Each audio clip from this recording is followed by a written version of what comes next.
بسم الله الرحمن الرحيم. ولتكن منكم أمة يدعون إلى الخير ويأمرون بالمعروف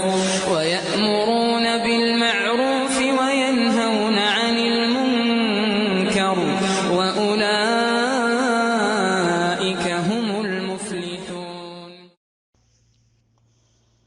الحمد لله رب العالمين والصلاة والسلام على رسوله الكريم وعلى آله وأصحابه أجمعين اما بعد. برادران محترم، عزیز دوستو اور بھائیو، جنت الفردوس کے 7 خوش نصیب وارثین اللہ رب العالمین نے اپنے کلام پاک میں جنت الفردوس کے وارثین کا تذکرہ فرمایا ہے کہ کون خوش نصیب ہیں جن کو اللہ رب العالمین جنت الفردوس کے اعلیٰ مقامات سے سرفراز فرمائے گا۔ سورہ مؤمنون کی ابتدائی 11 آیتیں جن میں اللہ رب العالمین ان خوش نصیبوں کا تذکرہ فرما رہا ہے، میں بغیر کسی تفصیل کے آپ کے سامنے ان 11 کا تذکرہ کرنا چاہتا ہوں۔ فرماتا ہے قد افلح المؤمنون، ایماندار لوگ کامیاب ہو گئے۔ تو کامیابی اہل ایمان کے لیے ہے۔ اہل کفر، کافرین، مشرکین کے بارے میں فرمایا کہ ان کی دنیا بھی برباد ہے، ان کی آخرت بھی برباد ہے، بلکہ آخرت میں کافروں کے لیے اللہ تعالیٰ نے جنت کو حرام کر دیا ہے۔ بخاری شریف کی روایت میں اللہ تعالیٰ فرماتا ہے حضرت ابراہیم علیہ السلام سے، انی حرمت الجنت علی الکافرین، کہ میں نے کافروں کے لیے جنت کو حرام کر دیا ہے۔ تو معلوم یہ ہوا کہ مومن کامیاب ہیں، مومن جنتی ہیں۔ قرآن کریم میں جہاں بھی اللہ تعالیٰ نے مومنین کا ذکر فرمایا ہے، اس کا مطلب یہ ہے کہ صحیح عقیدے والے مومن ہیں۔ تو ان مومنین کو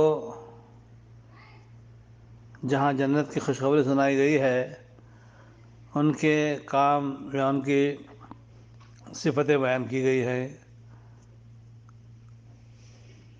تو پہلے خوش نصیب وہ لوگ ہیں جو نمازوں میں عاجزی برتتے ہیں، نمازوں کو خوشی اور خضوع سے پڑھتے ہیں۔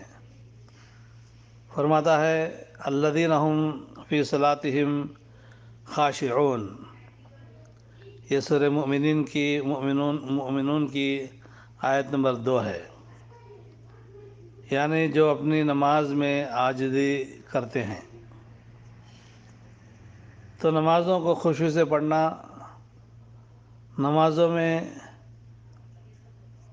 دل لگا کے دل کی حضوری سے پڑھنا، یہ ضروری ہے۔ دوسرے خوش نصیب ہیں بیہودہ باتوں اور کاموں سے دور رہنے والے۔ فرماتا ہے کہ والذین هم عن اللغو معرضون، سورہ مؤمنون کی آیت نمبر 3، یعنی جو بیہودہ باتوں سے دور رہتے ہیں۔ جو بھی لغو کام ہے، جو بھی لغو حرکت ہے، لغو بات ہے، بے فائدہ، لایانی، بلکہ جس کا دنیا اور آخرت میں کوئی فائدہ نہیں ہے، ہر وہ کام جو بے فائدہ ہو لغو ہے۔ آج کا سب سے بڑا لغو کام موبائل میں ہمیشہ لگے رہنا، واٹس ایپ، فیس بک اور پتہ نہیں اور کیا کیا اس میں فتنے ہیں، یہ لغو ہیں جن سے بچنا ضروری ہے۔ اور ایسے ہی لغو سے بچنے والے انشاءاللہ کل قیامت کے دن جنت الفردوس کے وارث ہوں گے۔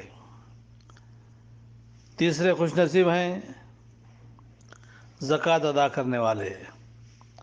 فرماتا ہے کہ والذین هم للزکوٰۃ فاعلون، سورہ مومنون کی آیت نمبر 4، یعنی جو زکوٰۃ ادا کرتے رہتے ہیں۔ زکوٰۃ میں سستی کرنا، غفلت برتنا، زکوٰۃ میں ڈنڈی مارنا، یہ جنت سے محرومی کا باعث ہے۔